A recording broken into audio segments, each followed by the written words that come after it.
जवानी की रेल कहीं छूट न जाए। बड़े खुश लग रहे हो भैया। तनाव ना रहे तो जीवन का असली मजा आता है। जब से मैंने नसबंदी कराई है कोई डर ही नहीं रहा। पर मैंने सुना है कि नसबंदी के बाद कमजोरी हो जाती है। अरे सब बकवास है। मैं तो कहूँ कि ताकत और बढ़ जाती है, क्योंकि नसबंदी कराने के बाद गर्भ ठहरने का खतरा बिल्कुल नहीं रहता और तुम खुल कर आनंद ले सकते हो। इसमें वक्त और खर्च भी। अरे भैया, न चीर न फाड़ और आधे घंटे में छुट्टी। किसी भी स्वास्थ्य केंद्र में मुफ्त में नसबंदी की जाती है। भैया तब तो मैं भी चला। राष्ट्रीय स्वास्थ्य मिशन, स्वास्थ्य विभाग हरियाणा द्वारा जनहित में जारी। नमस्कार, ये आकाशवाणी चंडीगढ़ है। अब आप रतिका से प्रादेशिक समाचार सुनिए। पहले इस बुलेटिन के मुख्य समाचार। राष्ट्रपति द्रौपदी मुर्मू कल राष्ट्रपति भवन में शुरू होने वाले राज्यपालों के सम्मेलन की अध्यक्षता करेंगी। सर्वोच्च न्यायालय ने अनुसूचित जाति और अनुसूचित जनजाति के आरक्षित श्रेणी समूहों को उनके पिछड़ेपन के आधार पर उप वर्गीकृत करने की राज्य की शक्ति को बरकरार रखा। हरियाणा के कृषि एवं किसान कल्याण मंत्री कंवरपाल ने बावल के चौधरी चरण सिंह कृषि अनुसंधान केंद्र में स्थित कृषि महाविद्यालय में कन्या छात्रावास, पुस्तकालय व परीक्षा भवन का उद्घाटन किया।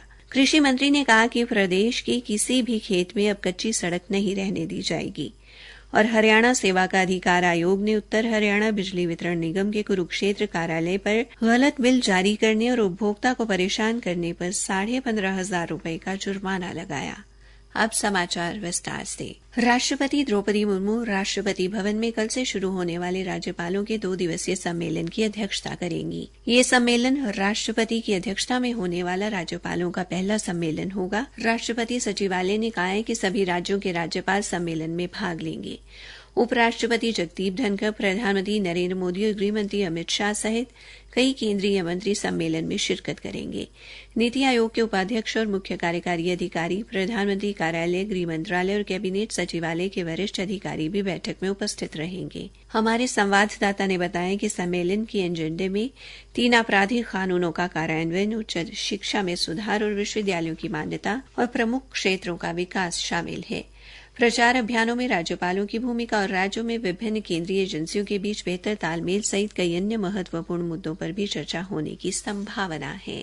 एक ऐतिहासिक फैसले में सर्वोच्च न्यायालय ने आज आरक्षण का लाभ देने के लिए अनुसूचित जाति और अनुसूचित जनजाति के आरक्षित श्रेणी समूहों को उनके पिछड़ेपन के आधार पर अलग अलग समूहों में उप वर्गीकृत करने की राज्यों की शक्ति को बरकरार रखा है। न्यायाधीश PR गवई, विक्रमनाथ, बेला त्रिवेदी, पंकज मिथिल, मनोज मिश्रा और सतीश चंद्र शर्मा के साथ भारत के मुख्य न्यायाधीश DY चंद्रचूड़ के नेतृत्व में सर्वोच्च न्यायालय में 7 न्यायाधीशों की एक पीठ ने 2004 के EV चेन्नैया के फैसले को 6 के मुकाबले एक फैसले से खारिज कर दिया। इस फैसले से न्यायाधीश बेला त्रिवेदी ने सहमति जताई। 2004 के फैसले में कहा गया था कि अनुसूचित जाति और अनुसूचित जनजाति का उपवर्गीकरण अनुच्छेद 341 के विपरीत है। केंद्र सरकार ने देश में जल जीवन मिशन योजना के अंतर्गत 15 करोड़ रुपए से अधिक नल से जल कनेक्शन उपलब्ध कराए हैं।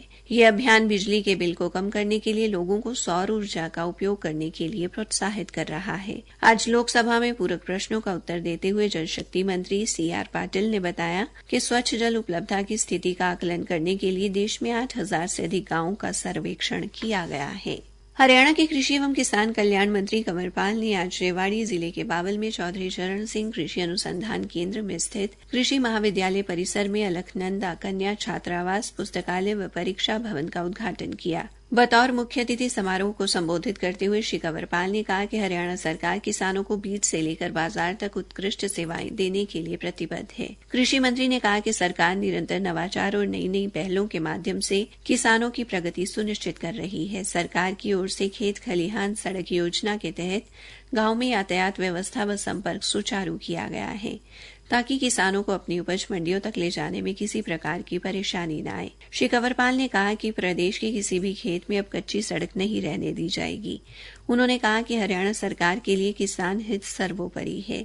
समारोह में विशिष्ट अतिथि के तौर पर शामिल लोक निर्माण एवं जन स्वास्थ्य मंत्री डॉ बनवारी लाल ने कहा कि केंद्र व राज्य सरकार किसानों को तकनीकी और आर्थिक रूप से सक्षम बनाने पर विशेष बल दे रही है और किसानों को बीज से बाजार तक के सफर को सुगम बनाने में अहम भूमिका निभा रही है। इस अवसर पर कृषि एवं किसान कल्याण मंत्री कंवरपाल व लोक निर्माण मंत्री डॉ बनवारी लाल ने महाविद्यालय परिसर में पौधारोपण भी किया।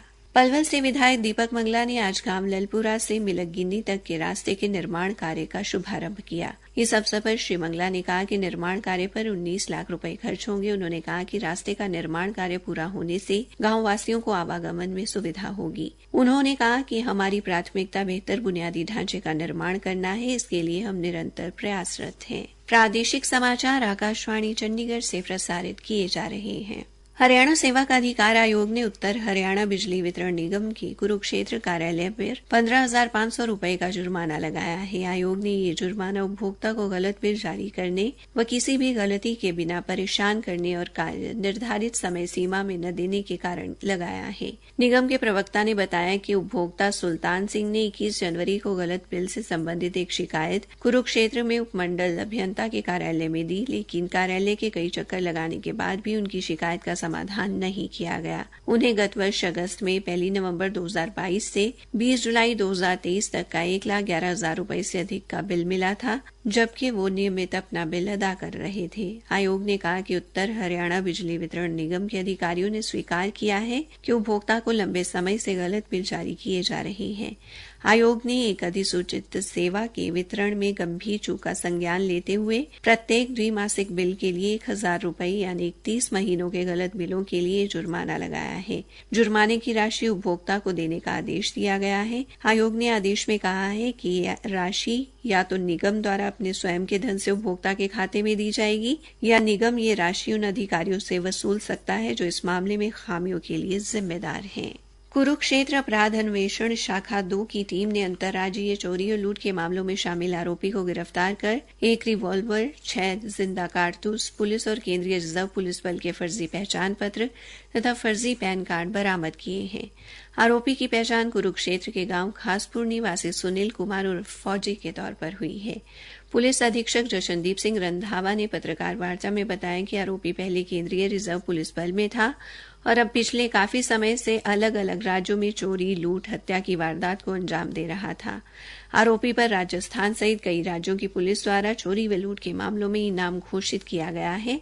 उन्होंने बताया कि आरोपी को आज अदालत में पेश करके 5 दिन के पुलिस रिमांड पर लिया गया। कुरुक्षेत्र अपराध अन्वेषण शाखा की टीम ने नशीला पदार्थ रखने के आरोप में 2 लोगों को गिरफ्तार करके उनके कब्जे से 54 किलोग्राम चूरा पोस्त बरामद किया है। आरोपियों की पहचान अंबाला जिले के गांव समलहेरी निवासी दीपक कुमार व करनाल जिले के खानपुर वासी सुमित कुमार के तौर पर हुई है। पुलिस अधीक्षक जशनदीप सिंह रंधावा ने बताया कि आरोपियों को आज अदालत में पेश किया गया है। पलवल के नागरिक अस्पताल में विश्व स्तनपान सप्ताह की शुरुआत के अवसर पर जागरूकता कार्यक्रम का आयोजन किया गया। अस्पताल के चिकित्सक डॉक्टर वासुदेव ने बताया कि विश्व स्तनपान सप्ताह हर साल बच्चों के नियमित स्तनपान पर जोर देने के लिए मनाया जाता है। नवजात शिशु के स्वस्थ विकास के लिए स्तनपान अत्यंत महत्वपूर्ण है। ऐसे में प्रसव के तुरंत बाद चिकित्सकों और कर्मचारियों को यह प्रशिक्षण दिया जाता है कि नवजात शिशु को तुरंत मां का दूध जरूर पिलाएं। मां के पीले गाढ़े दूध में कई प्रकार के पोषक तत्व होते हैं। ये दूध बच्चों में शारीरिक प्रतिरोधक क्षमता को मजबूत करता है। उन्होंने बताया कि नवजात शिशु को बोतल में दूध पिलाने से बच्चों में कई तरह की बीमारियां घर कर लेती हैं। बोतल का दूध पिलाने से बच्चा संक्रमण का शिकार हो जाता है।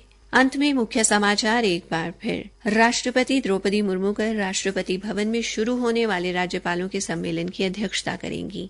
सर्वोच्च न्यायालय ने अनुसूचित जाति और अनुसूचित जनजाति के आरक्षित श्रेणी समूहों को उनके पिछड़ेपन के आधार पर उप वर्गीकृत करने की राज्य की शक्ति को बरकरार रखा। और हरियाणा सेवा का अधिकार आयोग ने उत्तर हरियाणा बिजली वितरण निगम के कुरुक्षेत्र कार्यालय पर गलत बिल जारी करने और उपभोक्ता को परेशान करने पर 15,500 रुपए का जुर्माना लगाया।